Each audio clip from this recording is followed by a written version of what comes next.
Okay. सो hi everyone, कैसे हो आप सभी लोग। तो आज आपकी फिजिक्स की लेक्चर नंबर 1 होने वाली है। कल की जो क्लास है यार, उसे एक तरह से टेस्ट रन क्लास कर दिया गया है। आपको सबसे पहले जो चीज़ पढ़ाई जा रही होगी वो होगा वेक्टर्स। ठीक है, उसके बाद बेसिक्स ऑफ मैथमेटिक्स, उसके बाद आपका 1D स्टार्ट होगा। बाकी आपके छोटे मोटे जो इश्यूज हैं यार टेक्स्ट से रिलेटेड, पहले बच्चे का ये था जैसे डीपीपी सॉल्यूशंस आते हैं तो वो 1080p में आता है, तो काफ़ी हैवी साइज होता है उसका। तो उसमें बाकी भी क्वालिटी ऑप्शंस अवेलेबल हों तो ऑप्शंस अवेलेबल हैं। जैसे डीपीपी सॉल्यूशन आता है उसके आधे घंटे बाद यार सर्वर पे वो सारे स्प्लिट हो पाते हैं। तो आपको 1080, 720 ऐसे नीचे 360 तक मिलेगा, जिससे कि आपका ज़्यादा डेटा डाउनलोड में यूज़ ना हो रहा हो। एक इशू ये बताया, आपका लंच ब्रेक जो है वो हमने आधा घंटा कर दिया है। हाय एवरीवन, हाय हाय हाय हाय हाय। बहुत बढ़िया, गुड आफ्टरनून हो चुका है, गुड मॉर्निंग नहीं। और बाकी सारी जो चीज़ें यार उनको भी मैं साथ साथ में 3-4 दिन का समय दो सेटल करने के लिए। और माइक का आपने कहा था, आई गेस अब ये वाले माइक ठीक चल रहे होंगे। ऐसे मैं और मंगवा दूंगा 3-4। ठीक है, ये सबसे तोड़ू माइक हैं पूरे इंडस्ट्री के अंदर, तो इनको हम और लेके आ जाएंगे। आई गेस बाकी सारी चीज़ें ठीक है। और भी जो जो थोड़े बहुत इशू हैं उन्हें यार पीछे टेक्निकल टीम काम कर रही है। टीचर्स अगर आपको पसंद आ रहे हैं तो बस फिर हम शुरुआत करते हैं। यही 2-4 मेरे को चीज़ें आप लोगों के साथ शेयर करनी थी। और एक चीज़ का ध्यान रखना यार, जब भी आप कमेंट्स वगैरह टाइप करते हैं वो सारी चीज़ें लिखते जाएं लिखते जाएं लिखते जाएं। पर जैसे आज मैं कुछ कमेंट्स देख रहा था तो एक बच्चा लिखता है कि मेरी एक्स नेहा का नंबर ये है। तो इस तरह की चीज़ें यार यूट्यूब पे अच्छी लगती थी, पर अब तो ये प्रॉपर प्रोफेशनल कोर्स हो चुका है। तो इन तरह की चीज़ों को इग्नोर करें।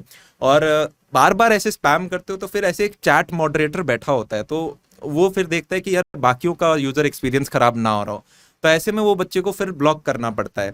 तो आप ये ना करें। मैं आज तक एक बच्चे को भी ब्लॉक नहीं करना चाहता यार, ठीक है। पर आप कुछ वल्गर कंटेंट उसमें डालोगे, मेरी एक्स ये है, मेरी वो बड़ा वो वो बाद में करेंगे यार, कॉलेज में जाके करेंगे वो सारी चीज़ें। ठीक है, तो अब मैं केटी सर को यार बुला देता हूँ और शुरुआत करते हैं आपके इस शानदार लेक्चर की। तो बुला लेते हैं उन्हें।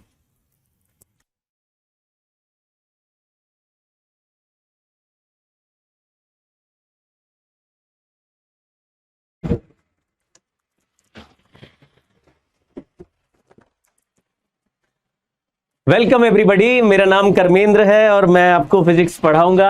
आज हम लोग बेसिक्स से स्टार्ट करेंगे, चैप्टर अपना पहला।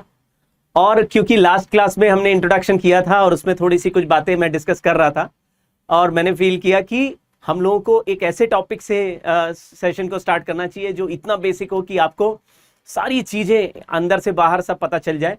और क्योंकि इस टॉपिक को हम लोग बहुत यूज करने वाले हैं पूरे फिजिक्स में, इसलिए इसको समझना बहुत जरूरी है। तो आज इस टॉपिक को पकड़ के सूद देंगे और बिल्कुल अंडरस्टैंडिंग के साथ आगे बढ़ेंगे। चलिए आज का ये क्लास स्टार्ट करते हैं। आज के सेशन में हम लोग वेक्टर्स के बारे में तो सीखेंगे ही, साथ ही साथ कुछ इंटरैक्शन ऑफ वेक्टर्स भी सीखेंगे। क्योंकि देखो ना, हमारे पूरे फिजिक्स में कुछ फिजिकल क्वांटिटीज के बारे में हम पढ़ेंगे। क्या होती है फिजिकल क्वांटिटी? किसी भी चीज जिसके साथ कुछ मेजरमेंट जुड़ा हुआ है, जिसको भी मेजर कर सकते हैं, उसको बोलते हैं फिजिकल क्वांटिटी। और फिजिकल क्वांटिटी अभी हम दो पार्ट में डिवाइड कर रहे हैं, दो तरह की। एक स्केलर्स और दूसरी वेक्टर्स। ये कुछ ऐसी हैं कि इनमें बेसिक डायरेक्शन और मैग्नीट्यूड इन्वॉल्व है। तो फिजिकल क्वांटिटी क्या है? फिजिकल क्वांटिटी एक ऐसा चीज है जिसको हम मेजर करते हैं। तो सर हम तो सभी चीजें मेजर ही कर लेते हैं, 2 किलो 5 ग्राम या 2 लीटर पेट्रोल डलवा लिया, 10 किलो राइस खरीद लिया। बहुत सारी ऐसी चीजें हैं जिनको हम मेजर नहीं कर सकते, उसको हम फिजिकल क्वांटिटी नहीं कहेंगे। जैसे मुझे आपसे मिलके बहुत खुशी हुई। अब खुशी हुई, कितनी खुशी हुई? क्या 2 ग्राम खुशी हुई? कोई यूनिट नहीं डिफाइंड, कोई मेजरमेंट नहीं डिफाइंड। ऐसे फिजिकल क्वांटिटी, ऐसे क्वांटिटीज को हम फिजिकल क्वांटिटी नहीं कह रहे। जैसे आज मेरी तबीयत ठीक नहीं लग रही है, या मुझे कुछ अजीब सा लग रहा है। अब ये सब क्वांटिटीज जो है वो फिजिकल क्वांटिटी नहीं है। हाँ, आप बुखार को अपने बॉडी टेम्परेचर से तो मेजर करते हो, उस टेम्परेचर को फिजिकल क्वांटिटी कहते हैं। और उसको मेजर करने के लिए हम लोग थर्मोमीटर यूज करते हैं। तो जरूरी नहीं कि हर क्वांटिटी जिसके साथ कोई यूनिट और मेजरमेंट, मतलब जो भी यूनिट्स और मेजरमेंट के साथ लिखा जाएगा वो सारे को हम physical quantity, everything which can be measured is called a physical quantity. अब फिजिकल क्वांटिटी को मैं दो पार्ट में ब्रेक कर रहा हूं। पहला क्वांटिटी का नाम है स्केलर्स, और आगे चल के हम देखेंगे कि स्केलर्स और वेक्टर्स में क्या डिफरेंस है। थोड़ा थोड़ा आइडिया आपको है वैसे तो इन क्वांटिटीज के बारे में, लेकिन मैं आपको सारा चीज बेसिक से बताता चलता हूं और सब कुछ आसानी से समझते चलते हैं। चलिए तो स्टार्ट करते हैं। स्केलर्स ऐसे क्वांटिटी हैं जिनमें केवल मैग्नीट्यूड बताओ जी और वो डिफाइन हो जाता है। जैसे आप किसी शॉप में गए और शॉप में जाके आपने बोला मुझे 5 किलो राइस दे दो, तो आपने 5 केजी राइस के साथ कभी डायरेक्शन नहीं बताया। ऐसे नहीं बोला 5 केजी राइस लेफ्ट में दे दो, या 5 केजी राइस राइट में दे दो, या 5 केजी राइस सर पे दे दो, कुछ नहीं बताने की जरूरत। आपने बोला मुझे 5 केजी राइस दे दो, सुनने वाला तुरंत समझ जाता शॉपकीपर, हाँ तुम राइस मांग रहे हो, ये ले लो। ऐसे ही कुछ क्वांटिटीज है जिनको डिफाइन करते समय कोई डायरेक्शन बताने की जरूरत नहीं है। जैसे टेम्परेचर, पानी ठंडा है, हमने थर्मोमीटर लगाया, उसका टेम्परेचर आ रहा 3 डिग्री सेंटीग्रेड। कोई गर्म है, उसका टेम्परेचर आ रहा 80 डिग्री सेंटीग्रेड, लेकिन उसमें कोई डायरेक्शन इन्वॉल्व नहीं है। तो कुछ क्वांटिटीज विदाउट डायरेक्शन के हम आराम से बता सकते हैं, उनको बोल रहे हैं स्केलर्स। अभी हम अपना जो पॉइंट ऑफ व्यू है बहुत ही लिमिटेड रखेंगे, स्केलर्स और वेक्टर दो ही पे ही फोकस करेंगे। और भी तरह के फिजिकल क्वांटिटीज पॉसिबल है दुनिया में, हम उनमें अभी इन्वॉल्वमेंट नहीं दिखाएंगे। तो यहां पे कुछ एग्जांपल्स मैंने लिखे, मास, स्पीड, टेम्परेचर, एनर्जी। मैं आपको बोलता हूं कि जो भी आपके रिटन मटेरियल, मतलब आप जो लिख रहे हैं या जो देख रहे हैं, उसको साथ ही साथ थोड़ा थोड़ा लिखते चलना है, जिससे कि by the end of the class आपके पास एक कुछ पर्टिकुलर अमाउंट ऑफ नोट्स आ जाए। फिर क्या करेंगे, फिर हम लोग, मैं आपको ये क्लास का पीडीएफ भी भेजूंगा। उस पीडीएफ से आप अपने नोट्स को एक बार कंपेयर करिए रिवीजन करते समय, जिससे कि कोई भी ऐसा पॉइंट या क्वेश्चन आपका छूट गया वो आप आराम से आसानी से कर सकते, ठीक है। और चैट को यूज करेंगे क्वेश्चन आंसर करने के लिए, यानी मैं आपसे बीच बीच में कुछ सवाल पूछूंगा या आप भी मुझसे डाउट पूछ सकते हैं और चैट के लिए उसको यूज करेंगे, ठीक है। क्या खास बात है स्केलर क्वांटिटी में? स्केलर क्वांटिटी में खास बात यह है कि ये सिंपल नंबर्स हैं और इनको ऐड, सब्ट्रैक्ट, मल्टीप्लाई, डिवाइड जैसे नंबर्स करते हैं नॉर्मल अलजेब्रा से, वैसे ही करना है। जैसे 2 + 3 करा तो 5 आया, 2 + 3 करा तो 5 आया, 2 × 3 करा तो 6 आया। ये नंबर्स में कोई सस्पेंस नहीं है, ये सब पुराने मैथमेटिकल ऑपरेशंस हैं जो हमको ऑलरेडी पता है। तो हम लोग क्या करेंगे, स्केलर क्वांटिटीज को represented as number, hence can be positive और नेगेटिव। कुछ बच्चे ये ऐसे सोचते हैं या ऐसा दिमाग में बना लेते हैं क्योंकि स्केलर क्वांटिटी में केवल मैग्नीट्यूड होता है और सर मैग्नीट्यूड तो कभी नेगेटिव नहीं होता। ऐसा नहीं सोचना है, ये पॉजिटिव भी हो सकते हैं और नेगेटिव भी हो सकते हैं। पॉजिटिव, नेगेटिव ये डिपेंड करता है स्केल का जीरो कहां लिया। जैसे पॉजिटिव टेम्परेचर भी होता है और नेगेटिव टेम्परेचर भी होता है, हमने स्केल का जीरो कहीं सेट कर रखा है, पॉजिटिव टेम्परेचर, नेगेटिव टेम्परेचर। ऐसे ही स्केलर्स को ऐड, सब्ट्रैक्ट, मल्टीप्लाई और डिवाइड सारे ऑपरेशंस में आराम से ले जा सकते हैं विदाउट, इनमें कोई स्पेशल रूल नहीं है। जैसा मल्टीप्लिकेशन होता है वही है, जैसा डिवीजन होता है वही है, जैसा ऐड, सब्ट्रैक्ट पुराने अलजेब्रा के रूल से ही काम चलता है, ठीक है। स्केलर्स तो बहुत सिंपल क्वांटिटी हो गए। जैसे मैंने 5 केजी राइस लिया, फिर मैंने 2 केजी दाल लिया। अब मैंने बोला ये मेरा बैग कितना हैवी हो गया, तो आप बोलेंगे 5 केजी राइस था, 2 केजी दाल था, दोनों को ऐड करते 7 केजी हो गया। तो ऐसे आपने जो ऐड किया ये सिंपल समेशन है। वेक्टर्स में इतना आसान चीजें नहीं, तो ये सिंपल वाले हैं और वेक्टर में थोड़ा सा रूल अलग है। सिंपल वो भी है, रूल अलग है, क्या है वो देखते हैं। तो वेक्टर्स किसको कहते हैं? वेक्टर्स ऐसे फिजिकल क्वांटिटी है जिनमें मैग्नीट्यूड हो और डायरेक्शन भी हो और कुछ स्पेशल प्रॉपर्टीज फॉलो करते हो जिसको हम लॉज ऑफ वेक्टर अलजेब्रा कहेंगे। तो मैग्नीट्यूड होना चाहिए, डायरेक्शन होना चाहिए और साथ ही साथ कुछ ना कुछ ऐसे लॉज फॉलो करने चाहिए उन्हें जिसको हम लॉज ऑफ वेक्टर अलजेब्रा कह रहे हैं। अब ये लॉज हैं क्या? ये दो वेक्टर्स जैसे ऐड हो रहे हैं ना, नॉर्मल तरीके से ऐड नहीं होते। दो वेक्टर्स को अगर सब्ट्रैक्ट करना है तो नॉर्मल तरीके से सब्ट्रैक्ट नहीं होते, ये अलग तरीके से हो रहे हैं। दो वेक्टर्स को किस सीक्वेंस में ऐड कर रहे हैं वो भी कोई नॉर्मल तरीके से नहीं हो रहा, उसमें भी कुछ कुछ रूल्स हैं। तो हम लोग ये देखेंगे। और मल्टीप्लाई करने का भी मेथड अलग है। तो there are methods to add vectors और सब्ट्रैक्ट वेक्टर्स और मल्टीप्लाई टू वेक्टर्स, और उन मेथड्स को फॉलो करने वाले फिजिकल क्वांटिटी को ही वेक्टर क्वांटिटी कहेंगे। अब वेक्टर क्वांटिटी के कुछ एग्जांपल्स लेते हैं। जैसे मैंने बोला, समझना ध्यान से, मेरा घर तुम्हारे घर से 3 किलोमीटर दूर है, मेरे घर आओ। इसमें एक बेसिक प्रॉब्लम है इस स्टेटमेंट में। फिर से बोलता हूं, मेरा घर आपके घर से 3 किलोमीटर दूर है, मेरे घर आओ। तो क्या आप मेरे घर आ पाओगे? इमेजिन करो, मेरे घर में आज शाम को एक पार्टी है जिसमें मैं आपको इनवाइट कर रहा हूं, भाई मेरे घर आना। मैंने आपको बोला, मैसेज किया, भाई मेरा घर तो केवल 3 किलोमीटर दूर है तुम्हारे घर से, मेरे घर आओ। तो एक प्रॉब्लम आपको इसमें दिखेगी, क्या कि सर आ तो जाएंगे 3 किलोमीटर, लेकिन किस डायरेक्शन में आना है? क्योंकि किसी एक घर से 3 किलोमीटर दूर पूरा एक सर्कल है। इस सर्कल में 3 किलोमीटर के डिस्टेंस पे बहुत सारे घर हैं। अगर किसी और घर पे पहुंच गए तो वहां पे वो डांट सकता है, पीट सकता है। तो हम क्या करेंगे? भाई ऐसे तो नहीं हम घर से निकल गए और किसी भी घर पे 3 किलोमीटर दूर पहुंच के बोले सर पार्टी कहां है, ऐसा तो नहीं करेंगे। तो क्या करेंगे? हम डायरेक्शन पूछेंगे। आप मुझसे ये कह सकते हो, सर ऐसा करो, आप अपनी लोकेशन मुझे सेंड कर दो। तो मैंने आपको लोकेशन भेजी, आपने गूगल मैप में उस लोकेशन को ओपन किया। जैसे ही आप ओपन करेंगे आप देखेंगे कि वो आपके घर से मेरे घर के रास्ते की तरफ एक एरो पॉइंट कर रहा होगा। वो एरो एक स्पेसिफिक डायरेक्शन को रिप्रेजेंट कर रहा है। तो आपको ये पता चल गया कि जिस क्वांटिटी की हम यहां पे बात कर रहे हैं वो क्वांटिटी एक वेक्टर क्वांटिटी है, क्योंकि बिना डायरेक्शन के उसका कोई सेंस भी नहीं बन रहा। सोचो 3 किलोमीटर आओ, किधर आए भाई, ये भी तो बताओ। तो डायरेक्शन बताना जरूरी है। इस वेक्टर को मैं पोजीशन ऑफ एन ऑब्जेक्ट बोलता हूं, पोजीशन वेक्टर। पोजीशन एक वेक्टर क्वांटिटी है।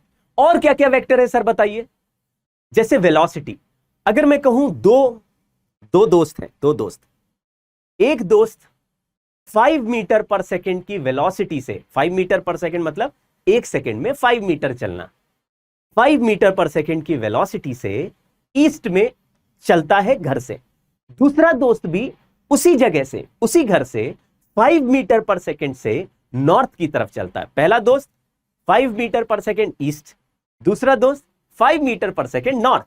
अब मुझे सोच के बताओ, क्या ये दोनों 10 सेकेंड के बाद एक ही जगह पे पहुंच जाएंगे? अगर ये 5 मीटर पर सेकेंड ईस्ट वाली वेलोसिटी से चले और दूसरा 5 मीटर पर सेकेंड नॉर्थ वाले वेलोसिटी से चले, तो क्या दोनों एक ही, दोनों तो 5 से ही चल रहे हैं और दोनों का टाइम भी सेम बोल रहा हूं मैं, तो क्या दोनों का डिस्प्लेसमेंट या फाइनल पोजीशन या डेस्टिनेशन सेम होगा? आप कहेंगे बिल्कुल सेम नहीं होगा, लेकिन दोनों तो बराबर ही चल रहे हैं। बराबर चल रहे हैं, लेकिन क्या अंतर है? दोनों में डायरेक्शन अलग है। तो अगर कोई क्वांटिटी में डायरेक्शन इन्वॉल्व हो गया और उससे उसका मीनिंग बदला जा रहा है, तो हम कहेंगे ये वेक्टर क्वांटिटी। लेकिन थोड़ा कॉशियस रहेंगे और एक बार चेक कर लेंगे, कहीं कोई वेक्टर क्वांटिटी में डायरेक्शन फिक्टिशियस तो नहीं, कहीं कोई ऐसा रूल तो नहीं जिसकी वजह से डायरेक्शन तो दिख रहा है लेकिन डायरेक्शन का लॉज ऑफ वेक्टर अलजेब्रा से कोई लेना देना बन नहीं रहा। तो ऐसी आपने भी एक फिजिकल क्वांटिटी सुनी होगी। मैं आपको 2 एग्जांपल देता हूं कि ऐसे फिजिकल क्वांटिटी है जिसको देखने में वेक्टर लगते हैं लेकिन स्केलर हो जाते हैं। चलिए कुछ एग्जांपल्स देख लेते हैं जल्दी से। मैंने यहां कुछ एग्जांपल्स लिखे हैं, examples displacement, velocity, acceleration, momentum, impulse. ये सारे एग्जांपल्स कुछ ऐसे एग्जांपल्स हैं जो हम लोग फिजिक्स में basically most of the examples 11th के शुरुआत के चैप्टर्स यानी मैकेनिक्स में देखेंगे, वही एग्जांपल्स लिखे हैं। लेकिन ऐसा नहीं कि यही वेक्टर क्वांटिटीज हैं जो हमें पढ़नी है या हमें दिखेंगी। इनके अलावा भी बहुत सारी वेक्टर क्वांटिटीज हैं जो 11th में और फिर 12th में भी आएंगी, अलग अलग नाम से आती रहेंगी, है ना। तो ये क्वांटिटीज तो अभी वेक्टर्स हम लोग इमीडिएटली देखेंगे with in a few chapters, लेकिन उसके अलावा भी बहुत सारे फिजिकल क्वांटिटी हैं जिनको हम वेक्टर कहेंगे। ठीक है, तो क्या करना है वेक्टर में? चलो मुझे समझ में आ गया कि सर आपने मतलब बताया कि मैग्नीट्यूड होता है और डायरेक्शन भी होता है, और मैग्नीट्यूड डायरेक्शन मिला के जो क्वांटिटी बनती है उसको वेक्टर कह रहे हैं। बिल्कुल ठीक बात। लेकिन ऐसी कौन सी क्वांटिटी का एग्जाम्पल आप ले रहे थे? Electric current. इलेक्ट्रिक करंट एक ऐसी क्वांटिटी हो गई जो कि बिहेव कर रही है स्केलर की तरह, लेकिन उसके पास मैग्नीट्यूड भी है और डायरेक्शन भी है। तो हमने क्या देखना है? जैसे कि लॉज ऑफ वेक्टर अलजेब्रा अगर फॉलो नहीं करेगा कोई फिजिकल क्वांटिटी, तो उसका नाम रख देंगे स्केलर। ध्यान से देखो, इलेक्ट्रिक करंट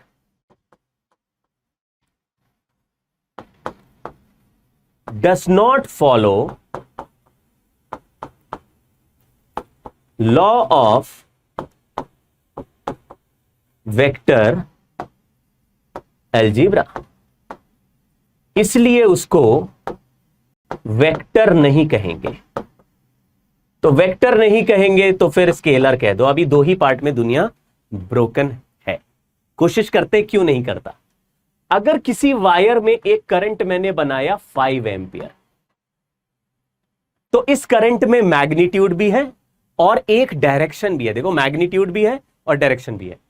दूसरे वायर में मैंने एक करंट बनाया 10 एम्पियर, इसमें भी मैग्नीट्यूड भी है और डायरेक्शन भी है।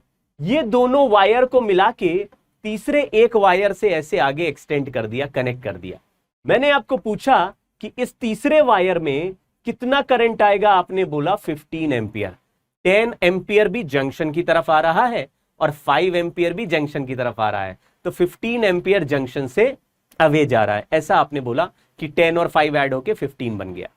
लेकिन अगर मैं आपको ऐसा सिचुएशन बोलूं कि ये 5 एम्पियर का वायर है और यहां से ऐसे बनाते, यहां से 5 एम्पियर आ रहा है, ये 10 एम्पियर आ रहा है, तो बताओ यहां पे कितना करंट आएगा? तो आप इसमें ऐसा नहीं कह सकते कि सर देखो करंट अपोजिट में है तो आपस में कैंसिल हो जाएंगे, ऐसा नहीं है, क्योंकि इसमें डायरेक्शन से कोई फर्क ही नहीं पड़ रहा। तो बताओ मुझे, मतलब डायरेक्शन टूवर्ड्स द जंक्शन। देखो यहां पे 5 एम्पियर भी जंक्शन की तरफ है, 10 एम्पियर भी जंक्शन की तरफ है, तो करंट इस वायर में अभी भी 15 एम्पियर है। यहां पे 5 और 10 एक ही डायरेक्शन के एरो थे, यहां पे अपोजिट डायरेक्शन में एरो है, लेकिन ये amount of charge passing through a cross section in unit time है। तो चार्ज के जो अमाउंट है यानी कि क्वांटिटी है वो एक स्केलर क्वांटिटी है। एक सेकंड में कितना चार्ज आया, कितना चार्ज आया, कितना चार्ज आया। तो सीधा सीधा नंबर्स हैं कि 4 इलेक्ट्रॉन इधर से आए, 3 इलेक्ट्रॉन इधर से आए, किधर से भी आएंगे। अगर जंक्शन की तरफ 4 इलेक्ट्रॉन 3 इलेक्ट्रॉन्स आ गए तो 7 इलेक्ट्रॉन्स ही जंक्शन से अवे जाएंगे। तो ये अमाउंट ऑफ चार्ज, और चार्ज एक स्केलर क्वांटिटी उससे बना हुआ है, इसलिए ये वेक्टर की तरह ट्रीट नहीं किया जा सकता। फिर भी डायरेक्शन तो है, direction is velocity of positive charge. तो ये डायरेक्शन किसका है? ये डायरेक्शन है वेलोसिटी ऑफ पॉजिटिव चार्ज। मतलब जब भी करंट फ्लो होता है तो उसमें चार्ज चलता है, तो उसके वेलोसिटी का डायरेक्शन है, पॉजिटिव चार्ज के वेलोसिटी का डायरेक्शन है, वो करंट को दे देते हैं।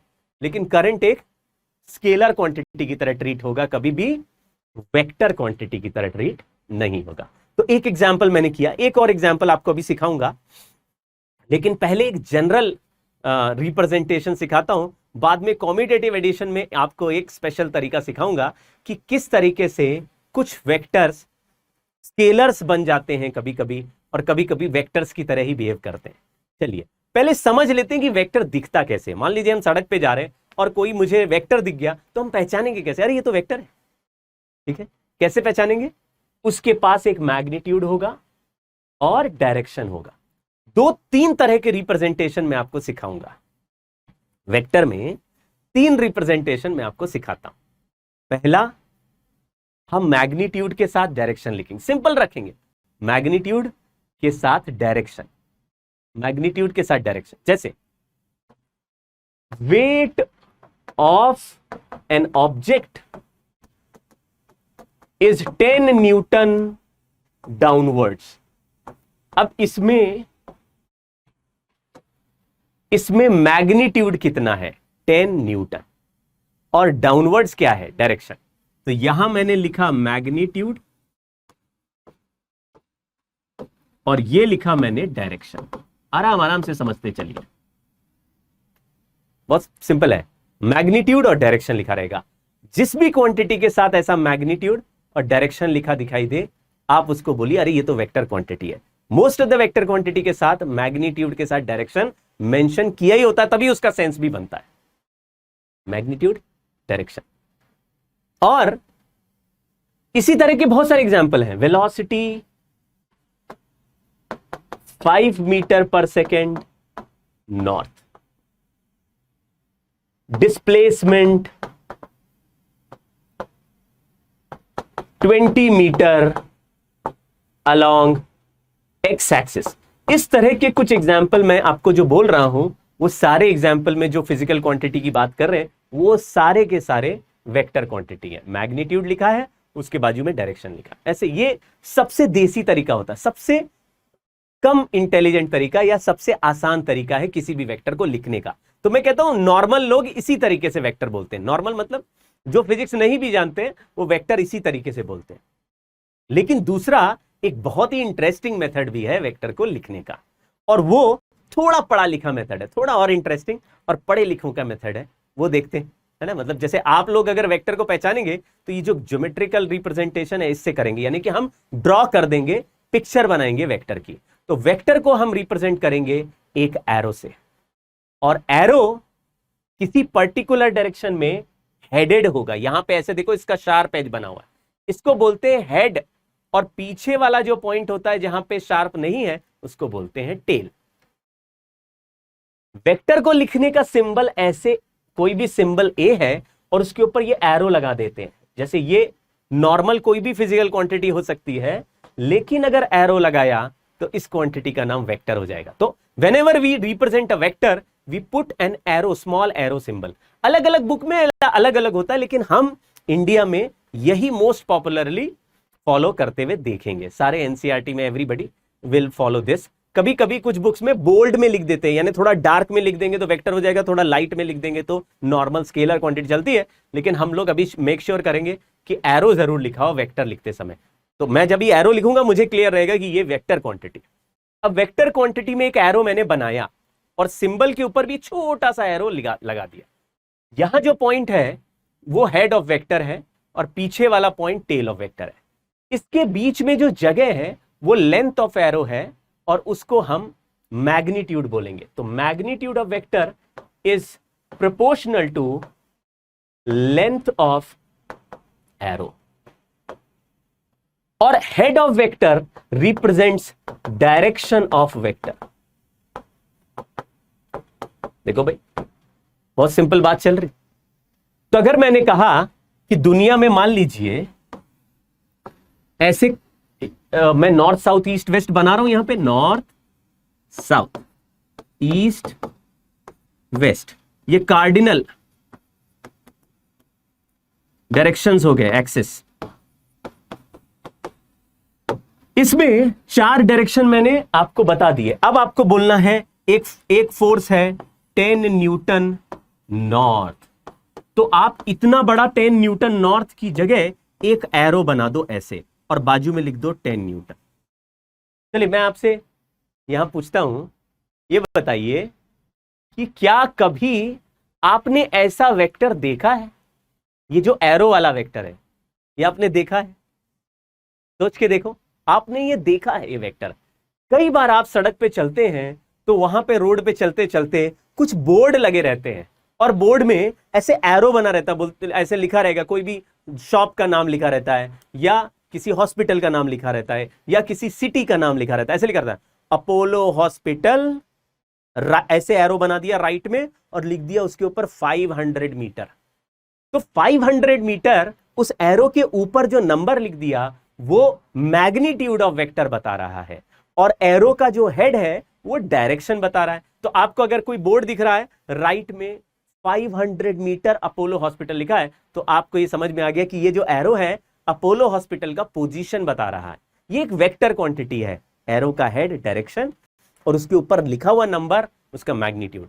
यूजुअली अगर जैसे हम कोई सिचुएशन सॉल्व करेंगे तो मैंने इस वेक्टर को 10 न्यूटन बोला, और इसके कंपैरिजन में अगर मैं 5 न्यूटन का वेक्टर बनाना चाहूंगा तो कंपैरिजन में लेंथ हाफ कर दूंगा। नहीं तो सिंगल सिंगल वेक्टर अगर आपको लिखने हैं तो आप उसके साइड में उसका वैल्यू नंबर भी लिख सकते हैं। उससे क्या होगा, देखने वाला मैग्नीट्यूड तुरंत समझ जाएगा कि है। जैसे मैंने यहाँ 10 न्यूटन बनाया तो मैंने बाजू में 10 न्यूटन लिख दिया, क्योंकि लेंथ देख के पता नहीं चलता कि मैग्नीट्यूड कितना है। हालांकि मैंने यहां लिखा है कि मैग्नीट्यूड लेंथ के प्रोपोर्शनल होता है, यानी जो बड़े मैग्नीट्यूड के वेक्टर होंगे उनका लेंथ बड़ा रखना पड़ेगा, और सेम कहानी में, सेम सिचुएशन में छोटे मैग्नीट्यूड के वेक्टर का लेंथ छोटा रखना पड़ेगा। तो ये हमको एक ही सिचुएशन में 2-3 वेक्टर को कंपैरिजन करने के काम आएगा। लेकिन अगर एक ही वेक्टर कहीं ड्रॉ करना है तो उसके बाजू में उसका लेंथ या उसका मैग्नीट्यूड अलग से लिख दिया जाता है, जिससे कि देखने वाला, अब देखो अगर अपोलो हॉस्पिटल 500 मीटर दूर है तो 500 मीटर लंबा एरो थोड़ी ना बनाएंगे, एरो तो छोटा सा ही बनाएंगे, उसके ऊपर लिख देंगे 500 मीटर। ऐसे कोई सिटीज में जब रोड पे चलते जाते हैं, बोलता है दिल्ली कितना दूर है, एरो बन के आया 30 किलोमीटर, तो आप देख के समझ 30 किलोमीटर लंबा एरो थोड़ी ना बनाया जाएगा, एरो छोटा है, ऊपर लिख दिया 30 किलोमीटर। तो इस तरह के एरो कभी भी आपको दिखे कि ए बाबूजी तुम्हारा ध्यान किधर है, और देखो हमारी पटाखे की दुकान इधर है, तो आप एरो उधर है, तो आपको ये जो एरो दिख रहे हैं ये सब वेक्टर क्वांटिटीज है। तो कुछ वेक्टर क्वांटिटीज आपको एरो के पॉइंट ऑफ व्यू से ड्रॉ करने सीखने हैं, और कुछ वेक्टर क्वांटिटीज को केवल मैग्नीट्यूड और डायरेक्शन के साथ देखोगे और समझ जाओगे अरे ये तो वेक्टर दिया हुआ है। तो दो तरीके के नॉर्मल रिप्रेजेंटेशन है। नॉर्मल मतलब पहला वाला तो एकदम नॉर्मल है, पहला वाला तो एकदम नॉर्मल है, ये वाला कि इसमें मैग्नीट्यूड डायरेक्शन लिखा है। दूसरा वाला थोड़ा इंटेलिजेंट है, थोड़ा मजेदार है, एरो ड्रॉ कर रहे हैं, एरो, हेड टेल एरो। अब जो नेक्स्ट हमारा रिप्रेजेंटेशन है वो एकदम माइंड ब्लोइंग है। कल की क्लास में मैंने थोड़ा सा इस चीज का हिंट लिया था कि उस यूनिट वेक्टर के टर्म्स में किसी भी वेक्टर को कैसे लिखते हैं। अब आप यूनिट वेक्टर का कॉन्सेप्ट आया कैसे, ये सिंबॉलिक आया। मान लीजिए मैं और मेरा दोस्त आपस में कुछ, जैसे मैं और मेरा दोस्त एक कॉफी शॉप में कॉफी पीने गए, और फिर अगले दिन मैंने उससे कहा कि अरे यार वो कल गए थे ना 50 मीटर नॉर्थ में कॉफी शॉप थी, वहीं चलते हैं। तो नेक्स्ट डे अगर मैं उससे यही बात बार बार बोल रहा हूं कि 50 मीटर नॉर्थ में चलते हैं, वहां पे कॉफी शॉप है, वहां पीते हैं, तो वो कहेगा यार बार बार पूरा स्टेटमेंट क्यों बोलते हो। ऐसा करते हैं कि नॉर्थ के डायरेक्शन को, ये मैं एक एग्जाम्पल के लिए ले रहा हूं, है ना, ये जनरली आप यूज कर सकते हैं लेकिन नहीं करना। नॉर्थ के डायरेक्शन को, north direction is represented by a symbol से कॉल्ड एन कैप। हमने इमेजिन कर लिया। अब मैंने कहा अपने दोस्त को नेक्स्ट डे, देखो चालाकी हो गई, मैंने कहा 50 मीटर एन कैप। ये सुन के उसको पता चल गया कि नहीं चल गया, बताओ? तुरंत पता चल गया क्या कि 50 मीटर मतलब इतना डिस्प्लेसमेंट करेंगे, इतना दूर जाना है। और एन कैप से क्या पता चल गया कि नॉर्थ डायरेक्शन में जाना है। तो हम लोग ने आपस में कोडवर्ड लैंग्वेज बन गई हमारी। मान लीजिए किसी दिन हम एक दूसरे शॉप में जाना चाहते हैं जो 100 मीटर नॉर्थ में है, तो मैं उस दिन उसको क्या बोलूंगा कि वो सुनते ही समझ जाएगा। पूरा बोल सकते हैं, पूरा बोल सकते हैं कि भाई चलो 100 मीटर नॉर्थ में एक चाय की दुकान है, वहां चलते। ऐसा नहीं बोलना है, स्मार्टली बोलना है। तो मैंने उस दिन उसको बोला 100 एन कैप। ये सुनते ही वो समझ गया, करे 100 समझ गए तो बहुत बढ़िया। मान लीजिए किसी दिन एक हम दोनों आपस में बात कर रहे हैं और मेरा एक ऐसा साथी भी वहां खड़ा है जिसको मैं कॉफी पिलाने नहीं ले जाना चाहता। तो हमारी आपस की बात, मैंने बोला उसको 50 एन कैप, तो वो समझ जाएगा और दूसरे बंदे को कुछ हवा नहीं लगेगी। तो अगर मैं सिंबॉलिक किसी सिंबल को एक पर्टिकुलर डायरेक्शन से अटैच कर दूं, अब ये सिंबल में 50 एन कैप जहां लिखा है वो 50 मैग्नीट्यूड है, और एन कैप एक डायरेक्शन को रिप्रेजेंट करता हुआ चीज है। लेकिन एन कैप का अपना मैग्नीट्यूड क्या है? अकेला एन कैप लिखा है तो तुम कहोगे 50 एन कैप में 50 मैग्नीट्यूड होता है, यानी एन कैप का अपना मैग्नीट्यूड 1 रखना पड़ेगा, तभी तो 50 से मल्टीप्लाई कर रहे हैं। तो 50 एन कैप का मैग्नीट्यूड 50 आ रहा है, 100 एन कैप का मैग्नीट्यूड 100 आ रहा है। इसका मतलब है एन कैप का मैग्नीट्यूड, खुद का मैग्नीट्यूड 1 है। Magnitude of n cap is 1। इससे क्या पता चला? इससे पता चला कि इस एन कैप को एक वेक्टर की तरह ट्रीट करने वाले हैं और उस वेक्टर का नाम रखने वाले हैं यूनिट वेक्टर। तो यूनिट वेक्टर अपने मन से पूछो, यूनिट वेक्टर एक ऐसा वेक्टर हो गया, वेक्टर ऑफ मैग्नीट्यूड 1 और it represents the direction of a vector. किसी स्पेसिफिक डायरेक्शन को डिनोट करने के लिए इसको यूज किया जाएगा और उसके आगे जो नंबर भी मल्टीप्लाई कर दोगे उतना ही टोटल मैग्नीट्यूड हो जाएगा, क्योंकि इसका अपना मैग्नीट्यूड 1 है। थोड़ा दिमाग लगाओ, अगर सोचो, अब मैं एक सवाल पूछता हूं, आप बताना मुझे, थोड़ा सोचना। देखो, अगर मुझे किसी दिन 200 मीटर साउथ में जाना हुआ, याद रखिए 100 मीटर नॉर्थ जाते थे, 100 मीटर नॉर्थ को मैंने 100 मीटर एन कैप लिख दिया है। तो बताओ 200 मीटर साउथ में अगर जाना हो तो क्या बोलेंगे? 200 मीटर साउथ को क्या बोलेंगे? ऑप्शन 2 है, 200 एस कैप बोल दो। लेकिन चालाकी क्या है? चालाकी यह है कि जब नॉर्थ के डायरेक्शन को हमने एन कैप मान लिया है तो हम साउथ के डायरेक्शन का नया सिंबल नहीं बनाएंगे, हम उसको नॉर्थ के हिसाब से ही लिख देंगे, क्योंकि साउथ तो नॉर्थ का अपोजिट होता है। तो मैं देखो यहां लिख रहा हूं -200 मीटर एन कैप। ये माइनस एन कैप मुझे साउथ के डायरेक्शन का रिप्रेजेंटेशन देगा, सेंस देगा। माइनस एन कैप यानी वेक्टर के आगे अगर माइनस साइन लगा दें तो उसका डायरेक्शन अपोजिट डायरेक्शन की तरफ पॉइंट करने लगता है। तो ये थोड़ा खेल समझ में आया। यूनिट वेक्टर किसको बोल रहे हैं? कोई भी वेक्टर जिसका मैग्नीट्यूड 1 हो उसको यूनिट वेक्टर बोल सकते हैं। तो वो यूनिट वेक्टर करता क्या है? वो कोई भी डायरेक्शन बता सकता है। तो हम लोग फिर कैसे डिफाइन करेंगे किसी वेक्टर का यूनिट वेक्टर, या हम कैसे डिसाइड करेंगे कि यूनिट वेक्टर के टर्म्स में किसी भी वेक्टर को कैसे लिखा जाए? आराम आराम से समझना। पहला, मैंने यहां लिखा कि एक हमारे पास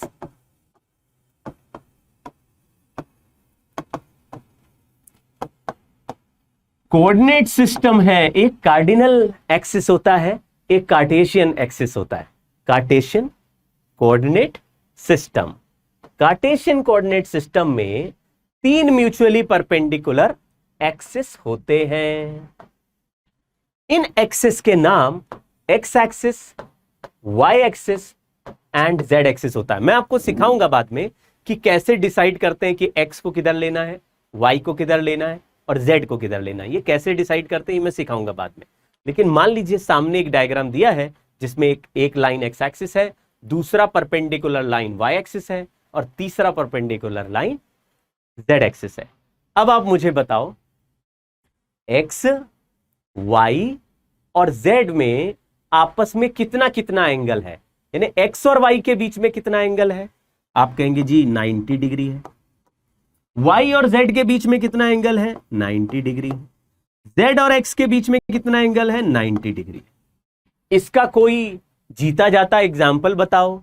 आप जिस भी रूम में बैठे हैं वो रेक्टेंगुलर, अगर वो सर्कुलर राउंड रूम नहीं है या सिलिंड्रिकल रूम नहीं, रेक्टेंगुलर रूम है, नॉर्मली हम लोगों के घरों में जैसे होते हैं, तो आप किसी भी कॉर्नर को देख लीजिए और उस कॉर्नर को ओरिजिन मान लीजिए। जैसे हमारे इस रूम में इधर एक कॉर्नर है, इधर एक कॉर्नर है, किसी भी एक कॉर्नर को, उस कॉर्नर पे 3 म्यूचुअली परपेंडिकुलर कॉर्नर्स यानी कि एजेस मीट कर रहे होंगे। ऐसे रूम है, मान लो ऐसे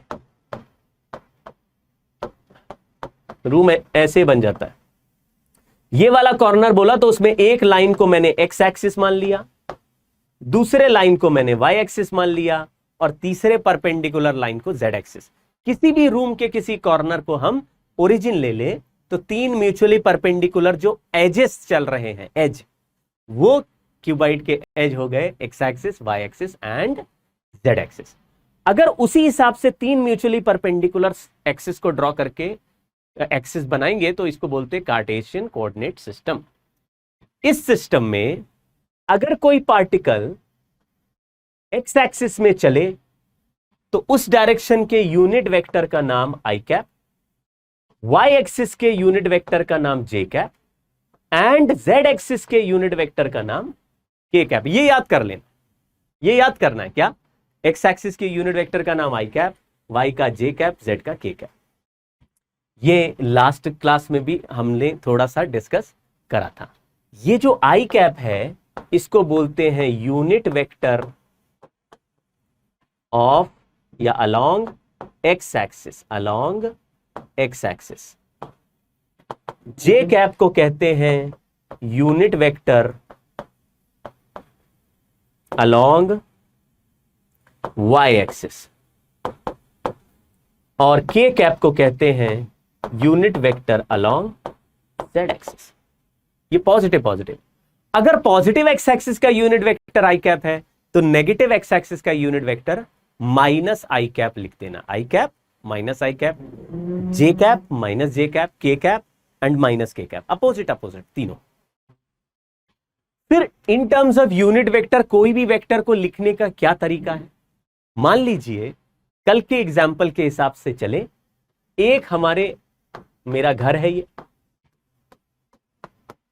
मेरे घर के किनारे से एक रोड है, रोड जा रही है, ये रोड है, इस रोड के परपेंडिकुलर एक और रोड है और उस रोड के परपेंडिकुलर में एक बिल्डिंग है। कल के एग्जाम्पल में वैल्यूज थोड़ा चेंज कर रहा हूं। ये जो पहला रोड है, दूसरा रोड उसके परपेंडिकुलर, लेकिन रोड्स तो ग्राउंड में ही होते हैं, दो रोड ग्राउंड पे, ये दोनों ग्राउंड में, ग्राउंड ग्राउंड। और ये जो सेकंड रोड है इसके परपेंडिकुलर में बिल्डिंग है, इसके परपेंडिकुलर में बिल्डिंग। मान लीजिए मेरा कोई दोस्त यहां आया, उसने मेरा घर नॉक किया, कोई मिला नहीं, कोई है नहीं, ताला लगा है, तो उसने फोन किया, उसने कहा फोन उठाओ, हाँ उठा, तुम कहां हो, मैं इस बिल्डिंग के छत पे डांस कर रहा हूं। तो मैंने उसको कहा अरे बहुत बढ़िया पार्टी चल रही है एक छत पे, देखो इधर। उसने कहा किधर देखना है, मैंने कहा ये तो हवा में देखो। अब ये सोचो कि बीच में कुछ भी नहीं है, केवल ग्राउंड है या पानी भरा है, तालाब है, कुछ है ना, ऐसे खाली जगह है, जिससे कि ये दोस्त मेरा मुझे डायरेक्टली देख सकता। वो बोलेगा घर से खड़े हो गए, अरे तुम तो वहां हो, ऐसे बोल रहा है, तुम वहां हो। मैंने कहा हाँ मैं वहां हूं। उसने कहा मुझे भी आना है। तो मैंने उसको बोला कि अगर अपने सामने जो रोड दिख रही है उसको एक्स एक्सिस मान लेते हैं, दूसरी जो परपेंडिकुलर रोड दिख रही है उसको वाई एक्सिस मान लेते हैं, और जो बिल्डिंग की हाइट है, यहां पे एलिवेटर लगा होगा, यहां पे लिफ्ट लगी है, उससे ऊपर जाना है, बिल्डिंग की हाइट को जेड एक्सिस मान लेते हैं, एक्स वाई जेड। मैंने कहा कि अगर आप इस कॉर्नर तक देखोगे तो आपको 50 मीटर का डिस्टेंस दिखेगा, इस कॉर्नर से बिल्डिंग के नीचे तक 40 मीटर का, और बिल्डिंग की हाइट का जो डिस्टेंस है वो 30 मीटर का है। 3 डिस्टेंस दे दिए, ठीक है। अब आप ये गेस करो कि मैंने इसको क्या वेक्टर बोला होगा जिससे सुन के ये तुरंत ही समझ जाएगा कि इसको किधर आना है। आना तो फाइनली यहां पे है। अगर मैं पूछूंगा कि यहां आ जाओ तो रास्ते में उड़ते हुए तो नहीं आ सकता, वो एक्सिस पे ही चल के आना चाहता है। तो ये जो वेक्टर आर है इसका मैंने आंसर 50 आई कैप प्लस 40 जे कैप, देखो एक्स एक्सिस में 50 मीटर चले, 50 एक्स एक्सिस में, एक्स एक्सिस के डायरेक्शन को आई कैप के सिंबल से लिखना है। 40 मीटर वाई एक्सिस पे चले वे 40 जे कैप, और 30 जेड एक्सिस में चले 30 के कैप। अब कोई कहता सर ये बताओ, जब ये दोस्त यहां पहुंच जाएगा और हमारे साथ डांस कर रहा होगा तब हम उसको दिखाएंगे। तब मैंने उसको बोला देखो तुम पहले वहां खड़े थे, तो बोलेगा अरे मैं इतना दूर आ गया। तो बताओ वो कितना दूर बोलेगा, मतलब what is the displacement of this man which includes these 3 vectors. वो कितना लेंथ बोलेगा, what is the length of this vector. तो हमको वैसे तो ये 3 वेक्टर ऐड करके जोड़ जोड़ के ये फाइनल वेक्टर मिला है, लेकिन जब वेक्टर्स आई कैप, जे कैप और के कैप में हो तो उनका मैग्नीट्यूड निकालने का, यानी ये जो डिस्प्लेसमेंट हुआ फाइनल जिसमें ये 3 डिस्प्लेसमेंट इंक्लूडेड है, इस डिस्प्लेसमेंट का मैग्नीट्यूड, देखो मैग्नीट्यूड ऐसे लिखते हैं मॉड लगा के, magnitude is under root of, ये सारे के सारे 90 डिग्रीज पे हैं और 90 डिग्रीज वाले वेक्टर को पाइथागोरियन थ्योरम से यानी पाइथागोरस थ्योरम से स्क्वायर करके ऐड करके सॉल्व करना होता है। सॉल्व करेंगे 50√2 आ जाएगा।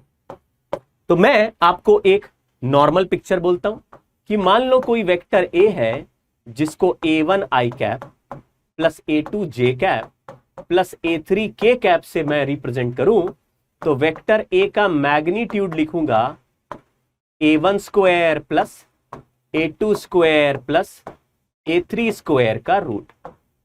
ये कैसे आया ये भी सीख सकते हैं, अभी याद कर लेना। देखो मैं सिखा भी देता हूं। अगर ग्राउंड से चलते हुए बिल्डिंग के नीचे तक पहुंच जाए, अगर ग्राउंड से चलते हुए बिल्डिंग के नीचे तक ऐसे डायगोनली पहुंच जाए, तो ये दोनों लाइन जो 50 और 40 है इनके बीच में 90 डिग्री बन रहा है। तो ये जो लाइन है, मतलब यहां लिख देता हूं ए, यहां लिख देता हूं बी, यहां लिख देता हूं सी, यहां लिख देता हूं डी, ऐसे। तो ट्रायंगल ए बी सी में देखें तो ए सी लेंथ का value under root of 50 square plus 40 square है, क्योंकि ए बी सी एक राइट एंगल ट्रायंगल। देखो ए से बी 50 है, ए से सी 40 है और ये ऐसे ए सी, बी से सी 40, ए से बी 50 फिर 40, ये लेंथ निकालना है।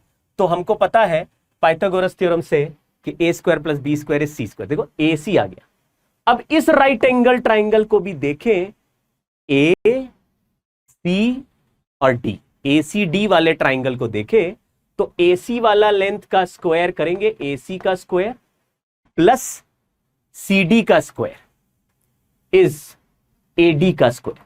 तो ए डी का square is under root of A C का स्क्वायर प्लस सी डी का स्क्वायर, क्योंकि यहां पर भी 90 डिग्री राइट एंगल ट्राइंगल है। थोड़ा इमेजिन करो, ये लाइन और ये परपेंडिकुलर और ये हाइपोटेन्यूस, तीनों लाइन को मिला के एक राइट एंगल ट्राइंगल है। तो अगर आप ए सी स्क्वायर का वैल्यू यहां से रखेंगे, 2 नंबर के स्क्वायर यहां है उसको यहां रख देंगे और फिर तीसरे नंबर का स्क्वायर भी उसमें ऐड हो जाएगा, तो आपको फाइनल आंसर यही दिखेगा, तीनों नंबर के स्क्वायर का सम। फाइनल आंसर 50√2 आ गया, लेकिन आप तीनों का, ये हमने जनरल फॉर्मूला बना दिया। जनरल फॉर्मूला मैं दोबारा लिख देता हूं इसको, आप थोड़ा थोड़ा नोट भी करते चलो, लेकिन घबराने की बात नहीं, ये सारे नोट्स आपके पास पहुंचेंगे। दूसरी चीज कि ये जो तैयारी है इसमें बहुत बेसिक लेवल से हर चीज को इमेजिन करते चलना है, और मतलब मुश्किल नहीं होती है। अगर इमेजिन कर लिया, आपको पिक्चर दिखने लगी तो फिर मुश्किल नहीं होगी और सिलेक्शन हो जाएगा। हमने भी तैयारी ऐसी की थी कि छोटी छोटी चीजें, हर चीज को इमेजिन करके चल रहे थे। फिजिक्स में स्पेशली बहुत कम चीजें हैं तो फिजिक्स में बिल्कुल रटनी पड़ती है, तो अगर ये फॉर्मूला भी समझ गए उसके बाद याद कर लेना है। लेकिन आप थोड़ा इमेजिन कर लो कि अगर 2 परपेंडिकुलर लाइंस होती हैं तो हाइपोटेनियस निकालने के लिए इन दोनों का स्क्वायर करते हैं, लेकिन अगर इन दोनों का स्क्वायर के साथ तीसरी परपेंडिकुलर लाइन भी ऐड कर दें तो हाइपोटेनियस के स्क्वायर पे फिर नया परपेंडिकुलर फिर से स्क्वायर करके ऐड करना पड़ेगा।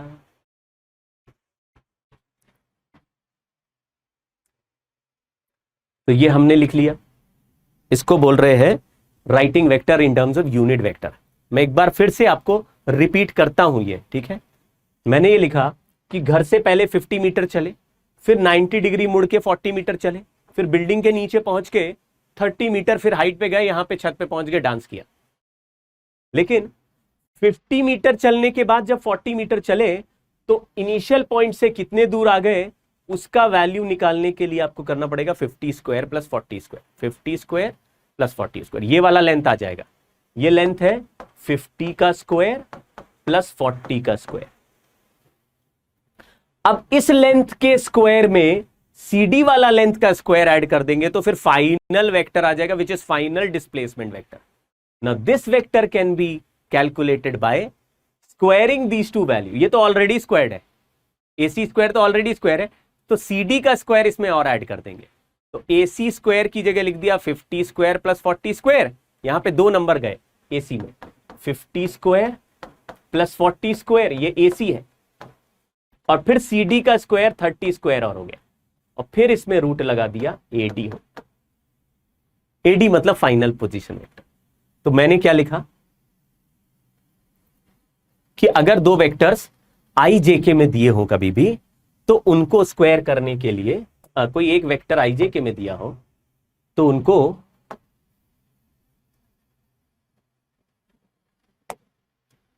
चलिए एक वैल्यू पूछता हूं। वेक्टर A दिया है 2i cap plus 2j cap minus k cap. Question है what is the magnitude of this vector. Magnitude बताओ। तो आप कहेंगे जो भी नंबर है उसका स्क्वायर करना है, लेकिन माइनस का स्क्वायर भी प्लस होता है, इसलिए कभी भी सब्ट्रैक्शन नहीं आएगा। वैसे तो इसमें माइनस लिखा है लेकिन सब्ट्रैक्शन नहीं आएगा, तो हमने लिखा अंडर रूट ऑफ 2 का स्क्वायर 4, 2 का स्क्वायर 4, 1 का स्क्वायर 1, 4 प्लस 4 प्लस 1 आ गया 9, आंसर आ गया 3। Magnitude of vector. ठीक, चलिए तो ये थोड़ा सा यूनिट वेक्टर के टर्म्स में लिख लिया। इसका क्या मतलब हुआ? इसका मतलब ये हुआ कि अगर कोई वेक्टर आई कैप में लिखा रहे तो आप आई कैप देख के घबराना नहीं, आप कहना ये एक्स एक्सिस की बात हो रही। किसी वेक्टर के आगे जे कैप लिखा रहे तो आप समझ जाना J cap is written for representing the direction of vector, वो वाई एक्सिस की तरफ चल रहा है। और अगर किसी वेक्टर के आगे के कैप लिखा रहे तो वो जेड एक्सिस में है, उसमें भी कोई टेंशन लेने की जरूरत नहीं। अगर किसी वेक्टर में आई कैप, जे कैप, के कैप तीनों लिखे हैं तो भी कोई घबराने की बात नहीं, उसका मैग्नीट्यूड भी हम निकाल सकते हैं। तीनों नंबर को स्क्वायर करके ऐड करेंगे तो मैग्नीट्यूड आएगा इस तरह से, इस फॉर्मूले से, a1 square plus a2 square plus a3 square. चलिए अब मैं आपको एक चीज सिखाता हूं कि वेक्टर को किसी भी नंबर से मल्टीप्लाई करते हैं तो क्या होता है ना। बहुत इंटरेस्टिंग है लेकिन सिंपल भी बहुत है।